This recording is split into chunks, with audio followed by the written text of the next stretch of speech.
So Allu Arjun first film గంగోత్రిలో నేను ఫాదర్గా వర్క్ చేశాను. అది నాకు చాలా హ్యాపీగా ఫీల్ అవుతున్నాను.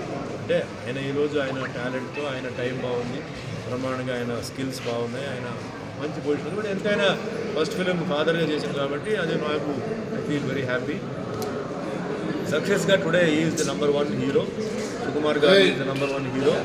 ఈరోజు కలెక్షన్ వైజ్ చూస్తుంటే number 1 hero. Crossed all records, is beaten all records, everything అనమాట. First day, second day, third డేకి చాలా పెద్ద లెవెల్ జరిగింది. సో చేసిన డైరెక్షన్ డిపార్ట్మెంట్లో ప్రొడ్యూసర్స్కి, అల్లు అర్జున్ గారికి అందరికీ ధన్యవాదాలు. మొన్న జరిగిన ఇన్సిడెంట్ మీకు అందరికీ తెలుసు.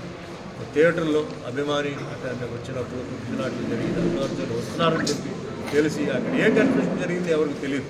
బట్ మొత్తానికి తొమ్మిదినాట్లో ఒక మహిళ ప్రాణం పోయింది. నీకు కూడా అక్కడ అబ్బాయి కూడా అతను సీరియస్గా ఉన్నారని చెప్పి నాకు తెలిసింది.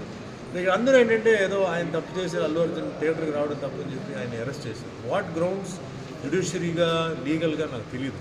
బట్ అతను అరెస్ట్ చేశారు. అరెస్ట్ చేసిన తర్వాత ఆయనకి లేట్ ఈవినింగ్ బెయిల్ రావడంతో ఆయన నైట్ అంతా జైల్లో గడిపి నెక్స్ట్ డే మార్నింగ్ ఆయన రిలీజ్ అవుతుంది.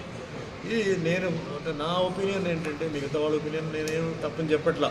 నా ఒపీనియన్ ఏంటంటే, ఒక హీరో ఆయన థియేటర్కి వెళ్ళడానికి ఆయన అన్ని అర్హతలు ఉన్నాయి. లేదా వెళ్ళకూడదా, రూల్స్ పెట్టండి, వెళ్ళకూడదని. సో ఆయన వెళ్ళారు.